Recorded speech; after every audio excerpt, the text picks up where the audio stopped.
I am a mute laundry maid. I never expected such immense fortune to fall upon me. When the imperial decree of marriage was delivered, I was scrubbing dirty, ragged clothes. Logically, marrying into the royal family is the dream of all palace maids. But at this moment, the looks they gave me were filled with pity, accompanied by quiet whispers. How pitiful. A mute palace maid becoming the wife of the sharp-tongued crown prince. Just thinking about it is a disaster. It all started because of the disaster relief funds for the flood. Li Zhonian, the Minister of Revenue, cried poverty. This subject truly cannot produce any money. Wang Dichang, the Minister of Works, seconded the motion. It is by no means the work of a single day. Regarding the statements of these two, a group of veteran officials led by the Prime Minister expressed their agreement one after another. Their words, both implicit and explicit, suggested that the disaster victims should endure a little longer. Minister Li, Crown Prince Xiao Zheng, exploded on the spot. when your son got married, the grand banquet at Byway restaurant lasted for 3 days and 3 nights. Why didn't you say the national treasury was empty back then? As soon as these words were spoken, Minister Li's face instantly turned the color of pig's liver. Minister Wang, this palace recalls that 3 years ago, the Ministry of Works took 50,000 taels to repair the river dikes. Did this silver fill the riverbed? Or did it fill your newly built mansion? Xiao Zheng's words, combining sharp attacks with heavy blows, scolded several of the biggest parasites to a pulp. Of the 9 ministers, 2 fainted on the spot. Of the remaining 7, some wept bitterly, while others submitted memorials to resign. The scene was once in utter chaos. Seeing this, the emperor was so angry that he cracked the armrest of the dragon throne with a slap. Bastard. Since you love to talk so much, we shall arrange a marriage for you today. So you can talk all you want to someone who cannot hear. Before the wedding, Her Majesty the Empress summoned me. She held my hand and looked at me closely. You have been wronged, my child, but perhaps this is also a good thing. I knew she was telling me that, as a mute, at least I would not die from saying the wrong thing. On the wedding night, I sat in the bedchamber of the Eastern Palace wearing my phoenix crown and embroidered robe. The red candles flickered, surrounded by complete silence. I did not know how much time had passed before the chamber door was pushed open with a bang. Xiao Zheng, smelling of alcohol, walked in. His face was filled with mockery and impatience. After casually tearing off his wedding robe, he didn't even spare me a glance and sat by the edge of the bed. He poured himself a cup of cold tea, and then his non-stop rambling began. Imperial father is truly wonderful, using a mute to shut my mouth. He thinks I'll be helpless this way. Naive. He snorted coldly, his voice carrying the righteous arrogance of a young man. That old fox Wei Zhenghua. Huff, pretending to be a loyal minister in court. His youngest son just broke the leg of the censor, in chief's son, the night before last while fighting over a courtesan. He talked incessantly, scolding everything from current politics to palace affairs, from the filth of the court officials to the hypocrisy of the royal family. I sat quietly, like a wooden puppet, yet my eyes were exceptionally clear and bright, imprinting every name and every matter he spoke of deeply into my mind. Xiao Zheng ranted for over 2 hours and finally grew tired. Only then did he turn his head to look at me properly. Under the candlelight, what he saw was a mute girl who seemed to understand nothing at all. Thus, the hostility in his eyes dissipated slightly, replaced by a sense of boredom and self-deprecation. What is the use of telling you all this? Talking to a block of wood is truly dull. But that is fine too. A block of wood cannot speak, and certainly cannot betray. Having said that, he turned his back to me, lay down fully clothed on the outer side, and fell asleep. I sat on the edge of the bed and opened my eyes in the darkness. This massive imperial palace was like a man-eating cage. But tonight, it seemed that I, a mute, had found a new way to survive. The next day, Xiao Zheng and I had to present tea to the emperor and empress. I dressed early in my crown princess court attire. Xiao Zheng, still hungover and half asleep, was dragged and pulled out of bed by the eunuch Chang De. This is so annoying. I'm not going. Just looking at those old fogies' faces makes me want to throw up. Chang Di looked at me with a troubled expression, seemingly pleading for help. I walked over without saying a word and pressed my finger firmly onto Xiao Zheng's Naguan acupoint. The pressure was neither too light nor too heavy. Xiao Zheng hissed in pain and snapped his eyes open, his hangover-induced grogginess and morning crankiness instantly vanishing. He then frowned and barked. What do you think you're doing? I withdrew my hand and gestured to him that it was getting late. Xiao Zheng understood. He curled his lip but stopped throwing a tantrum, quietly letting the maids dress him. On the way to Fengyi Palace, we walked one behind the other. When we arrived, we found the emperor was already there. His expression was as sour as ever, and he gave a heavy snort when he saw Xiao Zheng. I knelt on the floor, holding the tea tray above my head. Xiao Zheng knelt down beside me. The emperor took the tea, took a sip, and then said, From now on, you must curb your temper. Though the crown princess cannot speak, she is gentle and virtuous. You must treat her well and not mistreat her. Xiao Zheng kept his head down, his tone incredibly dismissive. Your son understands. The empress, however, was much warmer. After helping me up, she said softly,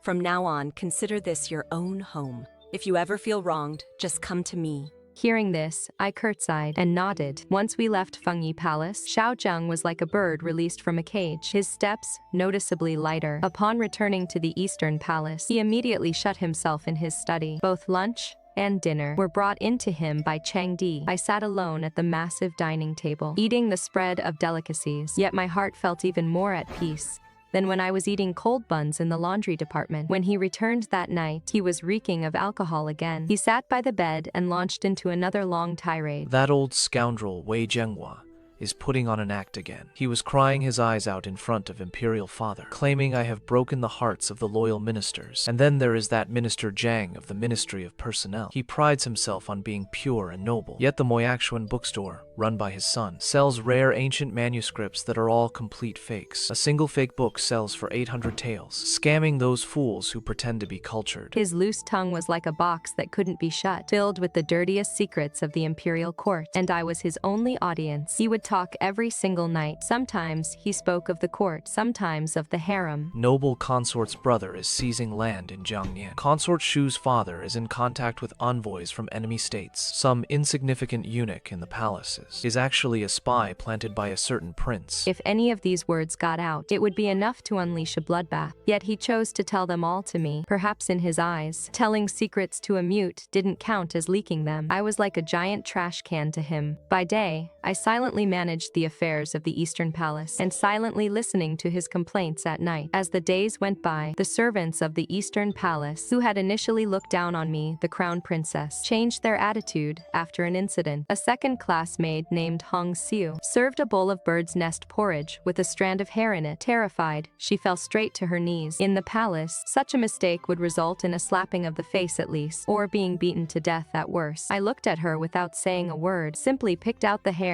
set it aside, and then, right in front of her, drank the bowl of bird's nest porridge, spoonful by spoonful. From beginning to end, I never spared her a glance, nor did I make any gesture. But this silent way of handling things, rather than any harsh or angry punishment, made them feel an inexplicable pressure. From that day on, no servant dared to make a mistake in my presence again, and their contempt turned into awe. Xiao Zheng also noticed the change in the Eastern Palace. That night, he didn't drink. Instead, he sat by the bed, looking at me, and asked a question unrelated to state affairs for the first time. Are you not afraid of me? Seeing me shake my head, he pressed further. Why? Everyone in the palace is afraid of me. I have a bad temper and a sharp tongue. I picked up the paper and brush on the table and wrote 5 words. Your Highness is a good person. Xiao Zheng looked at those words and was completely stunned. Then, as if he had heard the biggest joke in the world, he laughed. Good person.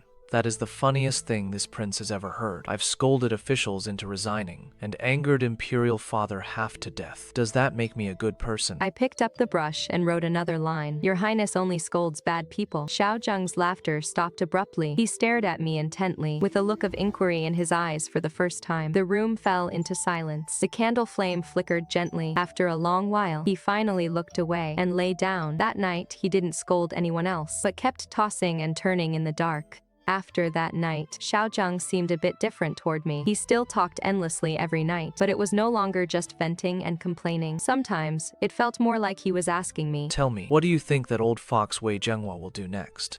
Will he impeach me? or go cry to Imperial Father. There has always been a problem with the salt tax in Zhongnian. The people Imperial Father sent there never returned. Who on earth is behind this? Of course, he wasn't really asking me. He just needed a listener to help organize his thoughts. I still listened in silence, and before he went to court the next morning, I would prepare his favorite dragon well tea and some osmanthus cakes. I couldn't speak, so I could only use this way to tell him that I heard him and understood. In the blink of an eye, autumn arrived. The osmanthus flowers in the palace bloomed, filling the garden with fragrance. The empress sent someone to deliver several bolts of fine autumn silk. Auntie Li, who delivered the items, had a warm smile on her face. Your Highness, the Crown Princess, Her Majesty the Empress says, it has been nearly 3 months since you and His Highness married. It would be wonderful if there is good news soon.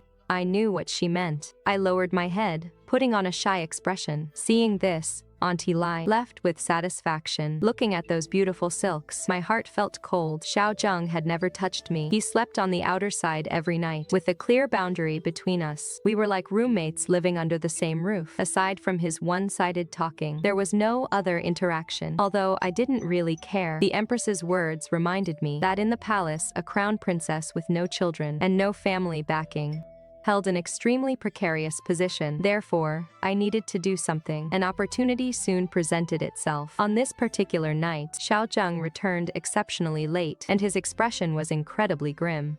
Useless. They are all utterly useless.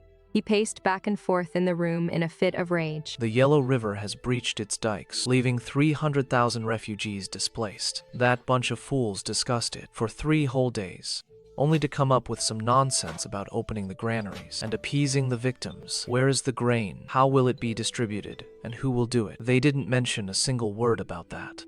Wei Zhenghua even had the hypocrisy to recommend his good-for-nothing nephew to serve as the Imperial Commissioner for Disaster Relief. Is he going to provide disaster relief, or is he going to squeeze the people dry of their hard-earned money? His chest heaved violently with anger. I quietly walked over, picked up the memorial, smoothed out the creases, and then poured him a cup of hot tea. He brushed it aside with a wave of his hand. I'm not drinking. I'm already full of anger. I did not persist, but simply stood quietly to the side. Once he had mostly vented his anger and sat down in his chair, panting heavily, I finally walked over, picked up a brush, and wrote 3 words: General Zhou. When Xiao Zheng saw these 3 words, he suddenly looked up. Do you mean Zhou Huaiyan? I nodded. Zhou Huaiyan was an old general guarding the northern border. He was upright, incorruptible, and straightforward. Most importantly, he came from a humble background and had always been at odds with Wei Zhenghua's faction of noble families. A while ago, he was stripped of his military command for defying Wei Zhenghua and was currently idling at home. Send General Zhou for disaster relief. Xiao Zheng muttered to himself, seemingly weighing the possibility. I continued to write. The general is upright, unafraid of the powerful, has no faction in court, and is a savior to the disaster area. As Xiao Zheng read, his eyes grew brighter and brighter. Yes, indeed. General Zhou is upright and honest. He would never embezzle the relief funds. He was suppressed by Wei Zhenghua, so sending him would be a slap in Wei Zhenghua's face. Even better, General Zhou has no foundation in the imperial court. Once he accomplishes the task, the credit will only go to the crown prince who recommended him. But will father agree? Seeing Xiao Zheng hesitate, I picked up the brush and dipped it in ink. This time, I wrote very slowly. Each character, clear and powerful. Write a secret letter to explain the stakes and appeal to his emotions. Xiao Zheng looked at me and did not speak for a long time, seemingly wondering how a maid from the laundry service could possess such insight. I met his gaze, my expression as calm as water. This was all information I had pieced together from the complaints he vented every night, General Zhou's integrity, Wei Zhenghua's autocracy, and the emperor's suspicious nature. I remembered every word he said, replayed them repeatedly in my mind, and finally came up with this solution to break the deadlock. Good. After an unknown amount of time, Xiao Zheng suddenly slapped the table and stood up. We will do exactly that. That night, he did not complain anymore. Instead, he personally ground the ink in his study and wrote a long, confidential letter. Once the letter was written, he sealed it with wax and handed it to his most trusted guard. Only after completing all of this did Xiao Zheng return to his bedchamber. At this moment, I was sitting under the lamp, mending his torn sleeve. Under the candlelight, my profile appeared exceptionally quiet and soft. He walked over to my side and stood there for a long time. Then, he gently placed his hand over the back of mine. His hand was somewhat cool, yet his palm was very warm. This was the first time he had initiated physical contact with me. My mending motion paused slightly, but then I continued, stitch by stitch, carefully sewing the tear back together. After the confidential letter was sent out, Xiao Zheng recommended Zhou Huayan to the emperor the very next day. Unsurprisingly, it met with opposition from the ministers. Your Highness, Zhou Huayan is merely a military man. What does he know about disaster relief and pacifying the people? Furthermore, he previously offended Chancellor Wei. Sending him might only invite trouble.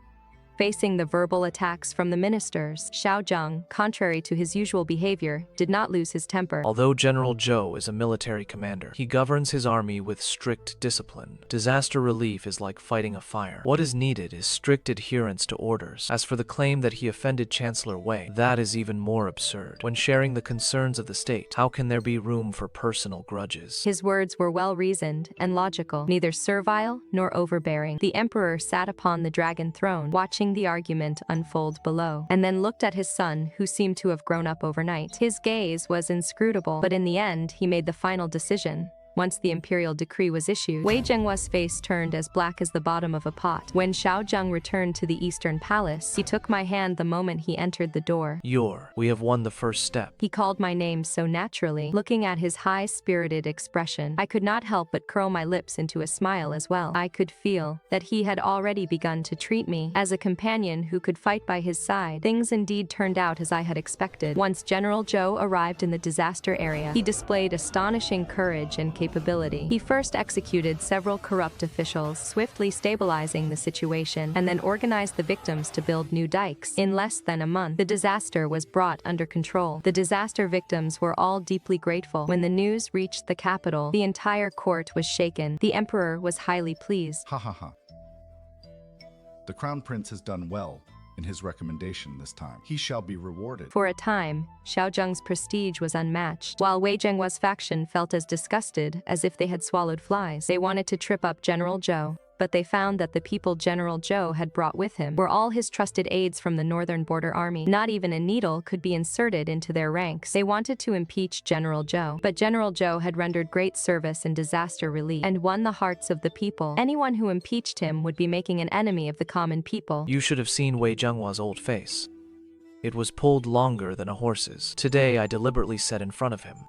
General Zhou is truly a pillar of the state. He was so angry his mustache curled up. Ha ha ha. Looking at his joyful expression, I felt a trace of warmth in my heart, but I knew that things would not be this simple. Wei Zhenghua had been entrenched in the court for many years and was deeply rooted. He would not be defeated so easily. Having suffered such a major setback, he would inevitably strike back frantically. Sure enough, late one night a few days later, when I went to the study to bring Xiao Zheng a late-night snack, I overheard him arguing with his trusted guard, Zhao Yi. Your Highness, this must not be done. This is a trap. What trap? This is clearly a once-in-a-lifetime opportunity. I stopped in my tracks, holding the tray. I heard Xiao Zheng continue. Sun Desheng has already agreed. As long as I produce 100,000 taels, he will give me the Ministry of War's ledger for the illicit sale of military weapons. With that ledger, we can bring down the Minister of War. He is Wei Zhenghua's right-hand man. Hearing this, Zhao Yi said anxiously, Sun Desheng is the Minister of War's nephew. He is greedy and cunning. How could he easily betray his uncle? This is clearly a trap set by Wei Zhenghua. Xiao Zheng replied stubbornly. Nothing ventured, nothing gained. My mind is made up on this matter. You don't need to persuade me further. A moment later, the door creaked open. Zhao Yi walked out with a grave expression. He froze for a moment upon seeing me, then bowed and left in a hurry. I carried the late-night snack into the study and found Xiao Zheng sitting behind his desk, his brow deeply furrowed. His face looked tense and uncertain under the candlelight. When he saw me, he forced a smile. You're here. I set down the snack, walked over to his side, picked up a brush, and wrote down 4 characters. The mantis stalks the cicada. His smile froze on his face. I wrote another 4 characters, unaware of the oriole behind. His expression darkened instantly. You also think this is a trap?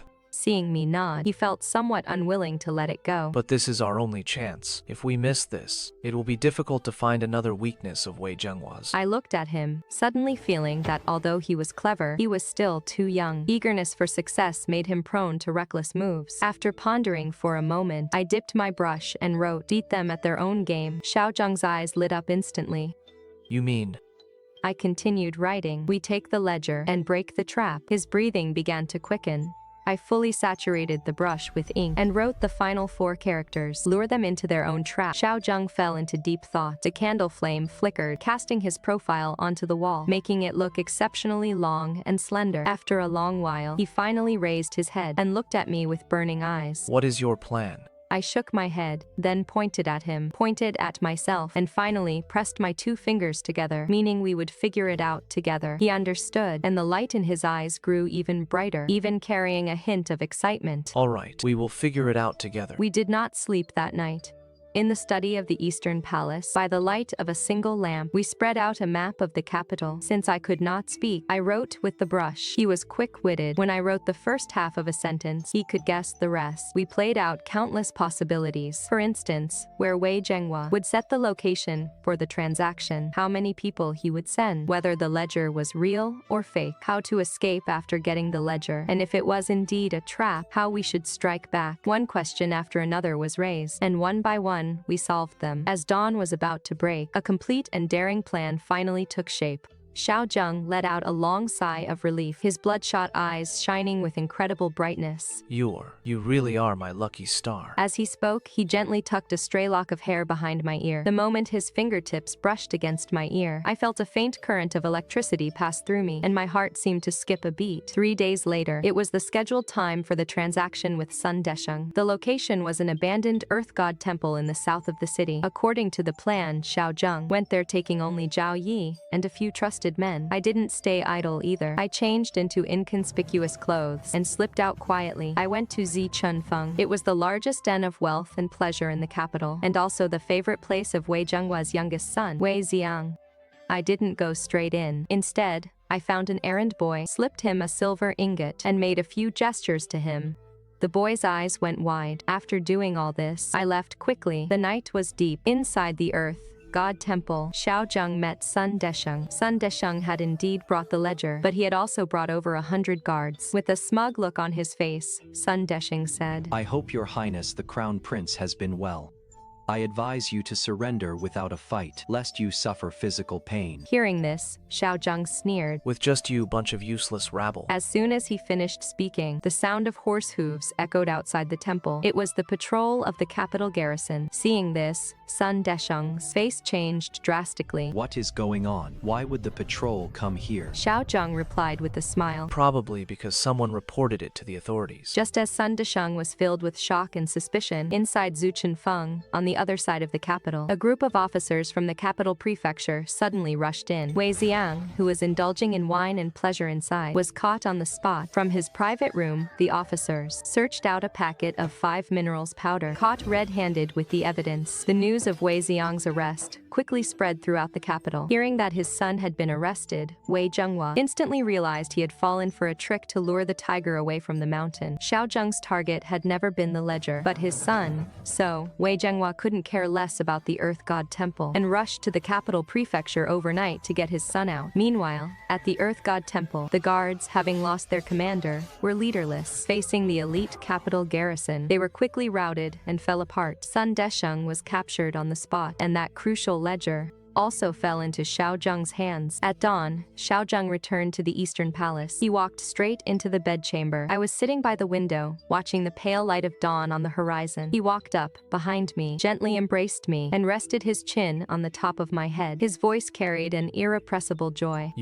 We won again. I didn't move, allowing him to hold me. The light outside the window grew brighter bit by bit, stretching our shadows very, very long. I knew that starting from tonight, he and I were truly bound together. Wei Xiang was arrested for consuming 5 minerals powder, caught red-handed with ironclad evidence. Although Wei Zhenghua used all his connections, he ultimately couldn't silence the public's voice. 5 minerals powder was a banned drug. If imperial relatives dabbled in it, the punishment would be even more severe. To appease public opinion, the emperor ordered Wei Xiang to be exiled 3,000 miles away. The Minister of War, because his nephew framed the Crown Prince, was dismissed and put under investigation. The ledger became the last straw that broke him. Overnight, Wei Zhenghua was severely weakened. In court, the way he looked at Xiao Feng made it seem like he wanted to devour him alive. Xiao Zheng, on the other hand, was riding high on success. Not only did he completely bring down the Minister of War, but he also planted his own people within the capital garrison. As one side weakened, the other grew. The power of the Eastern Palace, for the very first time, showed signs of being able to rival the Prime Minister's estate. The Emperor watched all of this, and his attitude began to shift subtly. He no longer treated Xiao Zheng with cold hostility. Instead, he frequently summoned him to the imperial study to discuss state affairs, and would occasionally test him on his studies. The relationship between father and son eased to an unprecedented degree. In just a few short months, the way the people in the palace looked at me changed completely. The pity and disdain of the past had turned into today's awe and flattery. They all said that I, the mute crown princess, was a lucky charm, but I knew that every step I took was like dancing on the edge of a knife. On this day, the empress summoned me to the Fengyi Palace again. Just like last time, she dismissed all her attendants. You are a good child.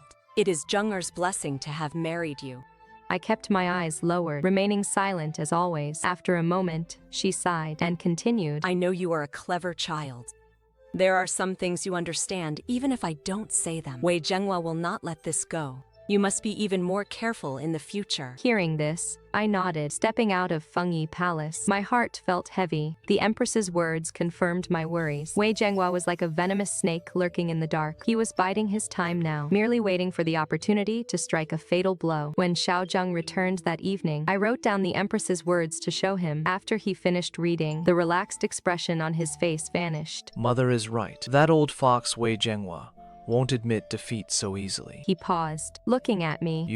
Are you afraid? I shook my head, walked over to the writing desk, spread out a sheet of Schwan paper, and picked up the brush to draw a game of Go. The black and white stones were locked in a fierce battle. Although the white stones temporarily had the upper hand, the black stone's large dragon formation was secretly forming a massive encirclement. With the slightest misstep by the white stones, they would be completely consumed. As Xiao Zheng looked at my drawing, his expression became incredibly grave. Do you mean to say?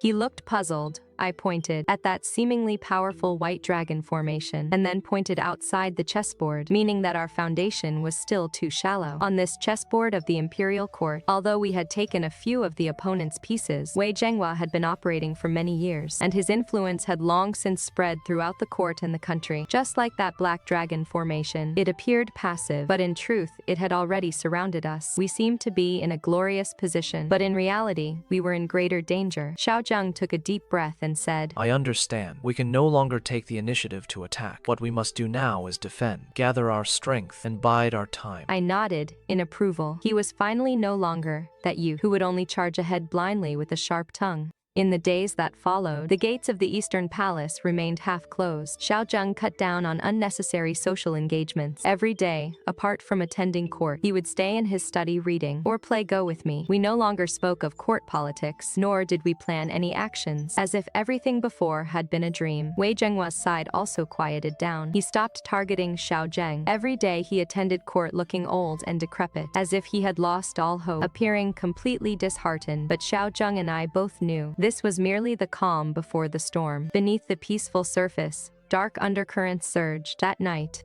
the moonlight was beautiful. Xiao Zheng and I were playing chess in the courtyard. Black and white pieces crossed paths on the board, filled with hidden peril. Halfway through the game, Xiao Zheng suddenly stopped. He looked at me and said softly, When all of this is over, how about I take you to Jiangnian? My heart skipped a beat. I looked up and met his tender gaze. In his eyes, there was anticipation, hope, and an affection I did not dare to examine too closely. I picked up a white piece and placed it gently on the board. A move once made cannot be undone. Autumn passed, and winter came. The capital saw its first snowfall, and the peace in the imperial court was finally shattered. An urgent report arrived from the northern border. Taking advantage of the heavy snow blocking the mountains, the barbarian tribes assembled an army of 100,000 and launched a surprise attack on Yunzhou, a key border town. When the news arrived, the emperor urgently summoned his ministers to discuss the matter. The pro-war and pro-peace factions argued fiercely. The pro-peace faction argued that the treasury was empty, and it was unwise to wage war rashly. They suggested sending envoys instead to appease the barbarians with gold and women. The pro-war faction, however, argued that the barbarians harbored wild ambitions, and constant concessions would only fuel their arrogance. They insisted on sending troops to strike back decisively. Father, The barbarians have gone too far. Xiao Zheng was the most steadfast supporter of the pro-war faction. If we do not fight this battle, where is the dignity of our great Shah? How can the people of the border live in peace? He stood in the hall, speaking with passionate eloquence. Your Highness, I beg to differ. War is a weapon of destruction. Once war begins, the people will suffer, and countless resources will be wasted. For now, peace should be our priority. The two clashed head-on in court, leaving the emperor hesitant and undecided. To fight meant spending money they did not have. Not to fight meant losing face. Ultimately, a question no one had anticipated became the key issue. Whom should they send to lead the army? Now that great Xia's famous generals had dwindled, the only one capable of rivaling the barbarian cavalry was General Zhou Huaiyan, who was currently idle at home. But General Zhou was the Crown Prince's man. If he is given command of a massive army to reinforce the northern border, a victory would raise the Crown Prince's prestige to its peak, and no one would be able to keep him in check anymore. Wei Zhenghua had anticipated exactly this, which was why he dared to advocate so strongly for peace. He was certain that the emperor would never allow the Crown Prince's faction to grow powerful so easily. Sure enough, suspicion and hesitation appeared on the emperor's face. Xiao Zheng realized this as well. He was anxious, yet helpless. After the court adjourned, he returned to the Eastern Palace, his face filled with frustration and anger. That old scoundrel, Wei Zhenghua. He would rather watch the border citizens suffer, just to suppress me, and father is the same.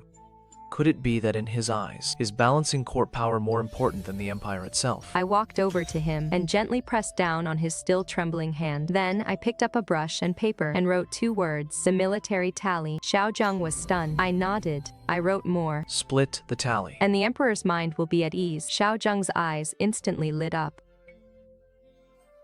The tiger tally used to mobilize the army has always been split into 2 halves. One half is held by the general, and the other half is held by the sovereign. Only when the 2 halves are joined can the troops be deployed. As long as the tally remains in the emperor's hands, even if General Zhou commands a massive army, he could never use his military power for personal leverage. Xiao Zheng was suddenly enlightened. I understand now. It is not General Zhou whom father fears, but rather that I might control the military through General Zhou. At the morning court session the next day, before all the civil and military officials, Xiao Zheng took the initiative to request that the other half of the tiger tally for mobilizing the northern border army be kept personally by the emperor. Your subject believes that major military and state affairs should be decided solely by Imperial Father. All of General Zhou's actions must only be executed upon Imperial Father's decree. As soon as these words were spoken, the entire court was shocked. Wei Zhenghua's face turned green on the spot, looking at his son kneeling below. The emperor's expression was complex to the extreme. There was relief, gratitude, and also a trace of guilt. After a long silence, he finally spoke. Request granted. Appoint Zhou Huaiyan as General of Pacifying the North and order him to reinforce Yunzhou immediately. On the day of the departure, a drizzling rain fell over the capital. General Zhou sat on his horse in full armor, looking majestic and formidable. General, the safety of the northern border and the people of Great Xia are now entrusted to you. Rest assured, Your Highness, on this campaign, I shall return wrapped in my horse's hide, or not return at all. As the army marched out, Xiao Zheng stood in the rain for a long time, refusing to leave. The rain soaked his robes. Holding an umbrella, I walked to his side and shielded him from the wind and rain. Do you think we did the right thing? For the sake of court struggles, we have once again pushed a loyal old general onto a battlefield where survival is highly uncertain. I did not answer, but only gently held his cold hand. The rain poured heavier and heavier, shrouding the entire capital in a bleak and miserable storm. I had a premonition that this war would not end easily, and this game of chess in the capital was far from over. After General Zhou set out, the capital regained its superficial tranquility, but everyone knew that a war to decide the nation's fate had already begun. Countless eyes were fixed on the northern border. When the battle reports arrived, they brought nothing but good news. General Zhou was indeed a veteran of the battlefield. As soon as he arrived in Yunzhou, he quickly stabilized the situation. Using the advantages of the terrain, he fought several brilliant defensive counterattacks in a row, greatly dampening the morale of the barbarians. In the imperial court, the emperor was highly pleased, and his attitude toward Xiao Zheng became increasingly warm. Yet Xiao Zheng did not dare to relax in the slightest. Every day, he would study in his study until late at night. He knew that the barbarians barbarians, having suffered losses, would never let it go, and an even fiercer counterattack could come at any moment. Wei Zhenghua was surprisingly quiet. He seemed to have truly become an old man detached from the world. Every day at court, he just stood there without saying a single word. But the more he acted this way, the more uneasy Xiao Zheng and I felt. This venomous snake must be brewing an even more insidious plot. That night, a blizzard began to fall. The northern wind howled, making the window paper rattle loudly. A fast horse braved the wind and snow to charge into the capital, bringing an urgent dispatch from the northern border. The barbarian army, summoned by the shaman of the royal court, had launched a general offensive. 150,000 barbarian iron cavalry deployed in full force to besiege Yunzhou. At the same time, the barbarians also dispatched an elite wolf cavalry unit to launch a surprise attack on our army's main supply camp. The provisions were completely incinerated, leaving our army of 100,000 stranded in a desperate situation without food. When the news arrived, it was like a bolt from the blue. The emperor convened an emergency imperial court session overnight. The entire Golden Throne Hall was brightly lit, yet it was dead silent. Shock and terror were written on everyone's face. An army without food is nothing but a flock of sheep waiting to be slaughtered. Discuss. All of you, discuss this for us. How do we solve the supply crisis? The heavy snow has blocked the roads. Even the fastest transport from the capital to the northern frontier would take a month. Distant water cannot quench a fire nearby. Just as everyone was at their wits' end, Wei Zhenghua, who had remained silent, finally spoke. Your Majesty, there is only one way left now. What is it? To sue for peace, send envoys to the barbarian court, agree to their terms, and have them withdraw their troops. Only in this way can we preserve the lives of our 100,000 soldiers. Chancellor, you are selling out our country. Your Highness, you are mistaken. This old subject is doing this to preserve the vital strength of great Xia. Are the lives of 100,000 soldiers not worth more than some empty reputation? Enough. The emperor cut off their bickering, wearily rubbing his temples. What Chancellor Wei says is not without reason. As things stand, this is our only option. Clearly, the emperor was swayed. Compared to the survival of the state, a temporary humiliation seemed acceptable. Xiao Zheng trembled with rage, yet he was powerless to argue back, because he had no better solution either. Returning to the Eastern Palace, he slumped into a chair, staring blankly out the window at the wind and snow. It is all over. It was me. I'm the one who ruined General Zhou and ruined those 100,000 soldiers. I walked over to him, draped a thick cloak over his shoulders, and then picked up a brush to write down a place name, Yanmen Pass. After Xiao Zheng read it, said dejectedly, The military grain reserves at Yanmen Pass are less than 10,000 dan. It is a drop in the bucket. I shook my head. I continued writing, the Zhang family of Yanmen Pass. Xiao Zheng's pupils contracted sharply. Do you mean the Zhang family, the imperial merchants? I nodded firmly. The imperial merchant Zhang family is the greatest grain merchant in the land. Every year after the autumn harvest, they stockpile their largest batch of grain in the grand courtyard of their ancestral home at Yanmen Pass, waiting for the right price to sell. This matter was extremely secret. I only happened to hear about it from Xiao Zheng's past complaints. He had said that the Zhang family manipulated grain prices and was a great parasite of the nation. At this moment, Xiao Zheng's breathing grew rapid. Are you saying we should have the Zhang family donate their grain?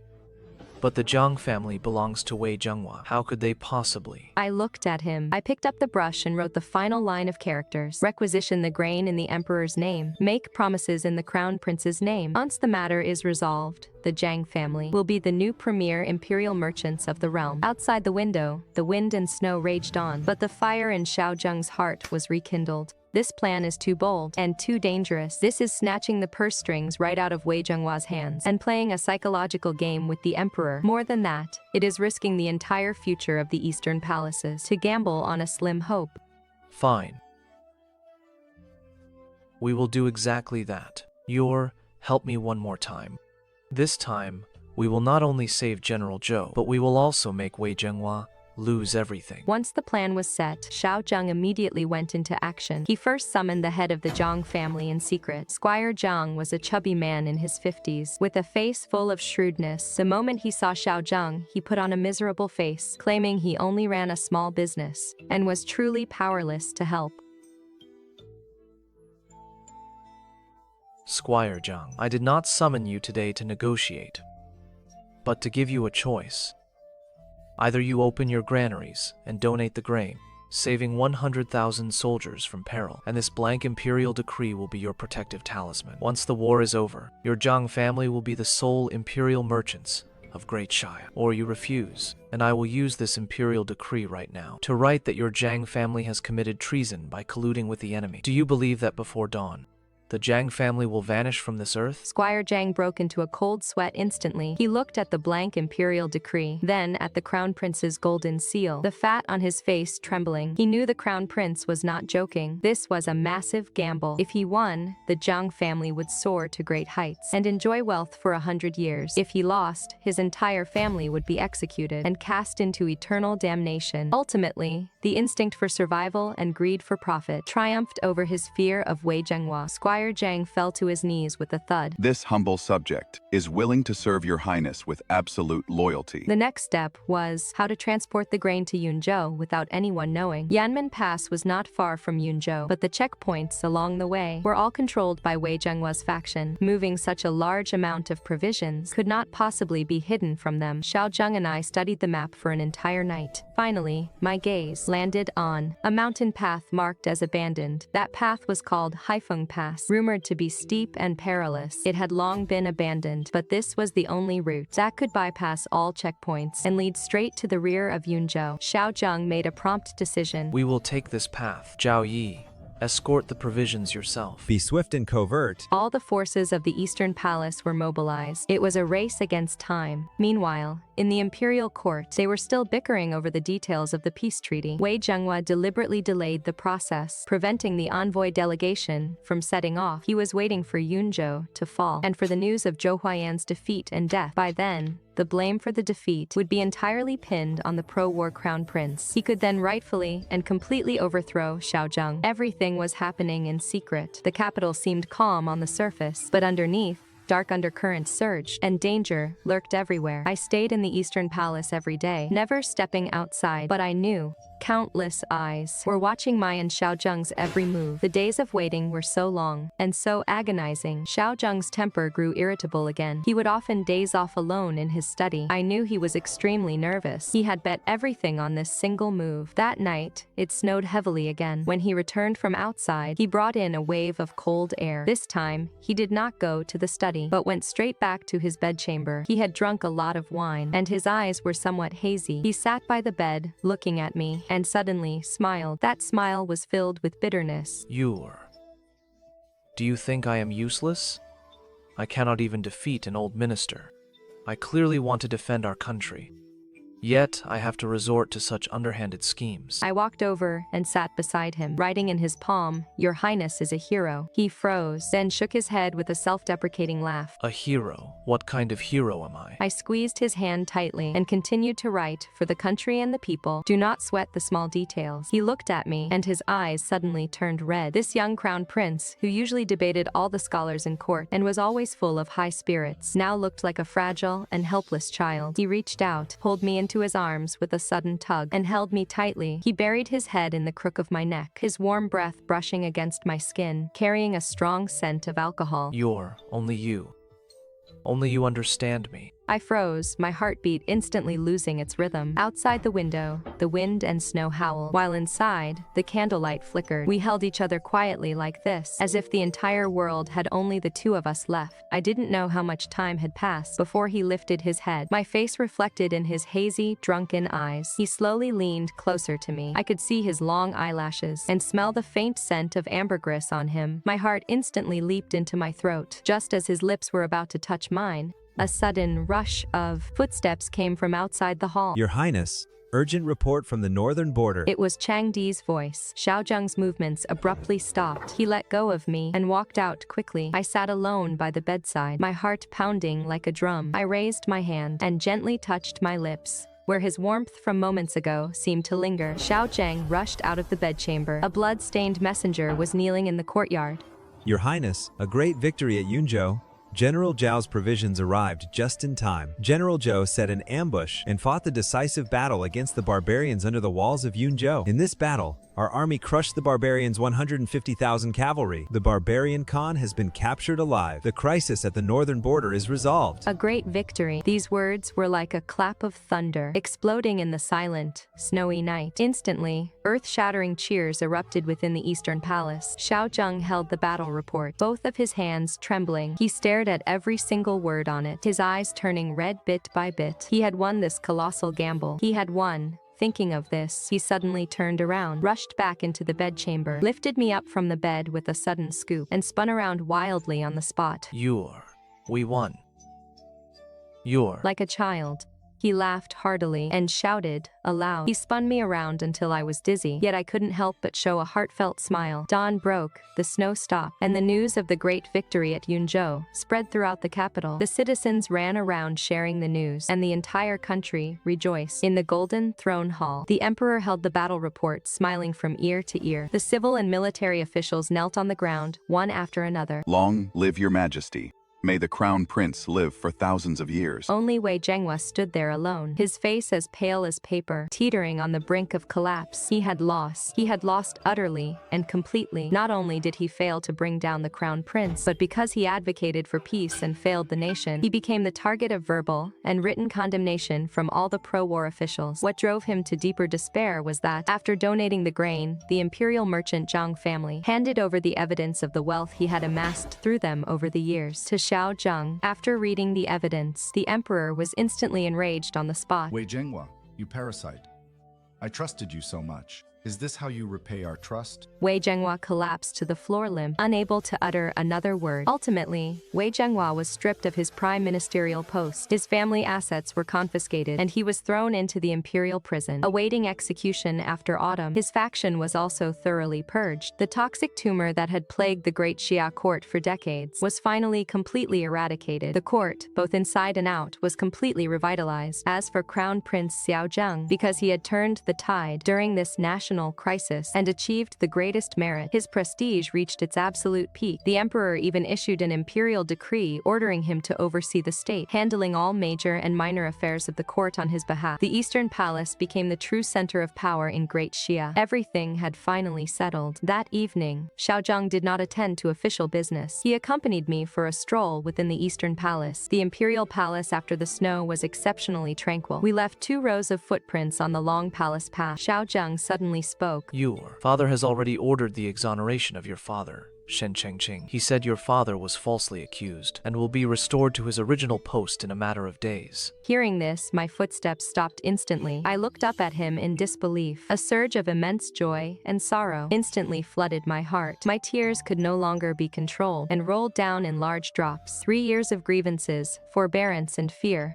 turned into scalding tears at this very moment. I covered my mouth and squatted on the ground, sobbing uncontrollably. Xiao Zheng did not speak. He just quietly stayed by my side. Only after I had cried my fill did he pull me up from the ground. All right, don't cry anymore. It is all in the past. His voice was as gentle as the moonlight outside the window. He looked into my eyes and said word for word, Thank you for coming into my life.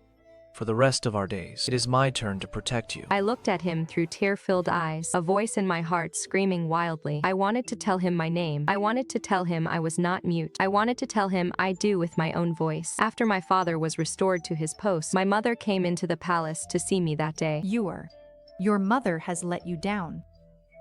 I still could not speak, so I could only tell her repeatedly with my eyes that I was doing very well. My mother wiped her tears and took out a small silk pouch from her bosom. Your father asked me to give this to you. He said that the Shen family owes everything we have today to His Highness, the Crown Prince. This debt of gratitude our Shen family will never forget. After seeing my mother off, I returned to the bedchamber and found Xiao Zheng waiting for me. He was wearing casual clothes today, looking a bit less like a majestic crown prince and a bit more like a handsome, elegant young man. What did my mother-in-law say to you? I walked up to him and handed him the silk pouch. He opened it curiously. Inside was no precious treasure, but only a small slip of paper. 4 words were written on the note, in my father's vigorous and powerful handwriting. Treat my daughter well. Xiao Zheng froze for a moment upon seeing saying those 4 words. Then, he solemnly put the note away and made a deep bow to me. Please rest assured, father-in-law, Xiao Zheng will never fail her in this lifetime. Looking at his earnest expression, my heart felt warm and soft. At night, after finishing his official duties, he returned to the bedchamber and saw me sitting under the lamp holding a book. Lost in thought, he walked over, took my book away, and asked, What are you reading?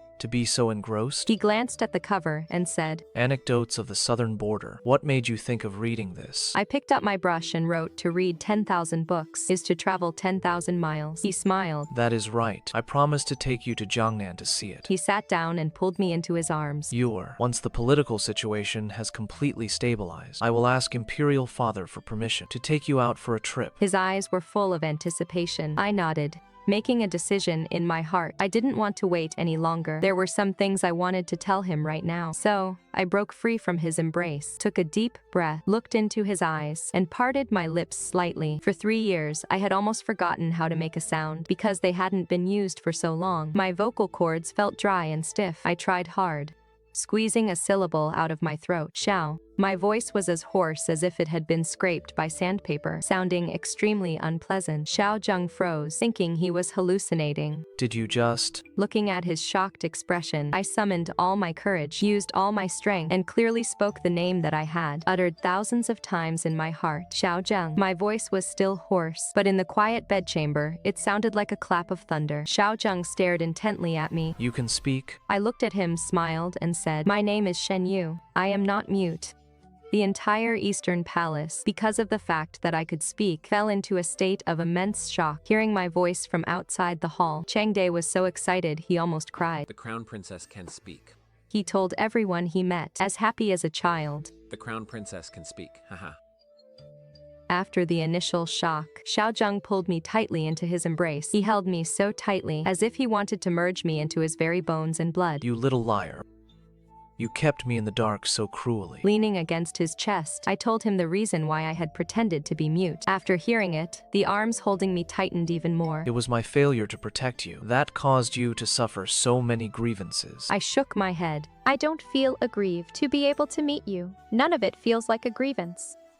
My name is Shen Yu. 3 years ago, my father was implicated and imprisoned over an old case. To save my life, my mother spent all our family fortune to send me into the palaces to become a humble laundry maid. She warned me to keep my mouth shut from then on and to act as if I were mute. No one expected things to turn out this way. The next day, Xiao Zheng took me to pay respects to the Emperor and Empress. In front of them, I clearly called out, Imperial Father, Imperial Mother. The Emperor and Empress's expressions were even more spectacular than Xiao Zheng's had been. Shock, joy, disbelief, which finally turned into a gratified smile. This is truly wonderful.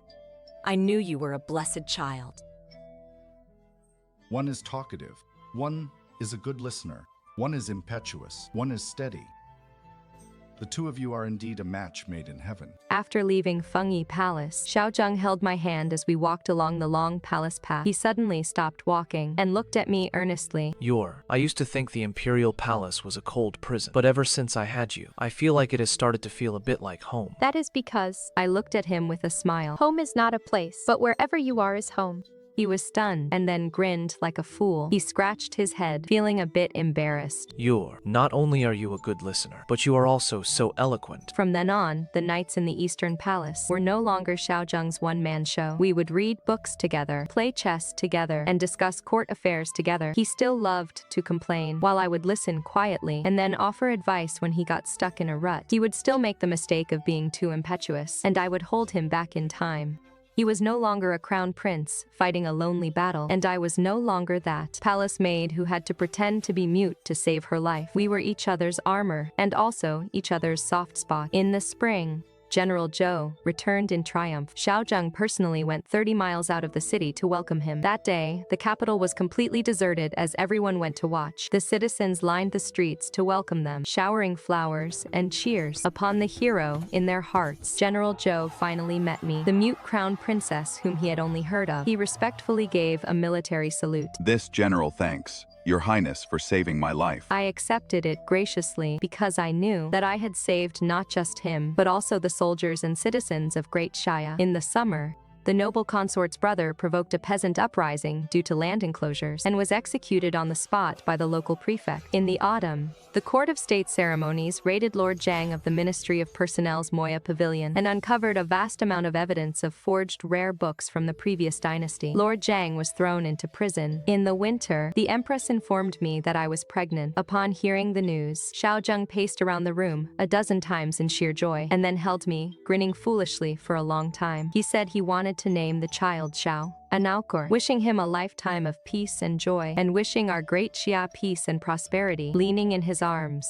I watched the falling snow outside the window and nodded with a smile. I spent 3 years in the palace, surviving by pretending to be mute, yet my entire life was changed because I married a talkative crown prince. Only later did I understand that the most formidable person in this palace is not someone who can speak, nor someone who can listen, but when someone who can speak meets someone who truly understands him. Together, they can change the entire world.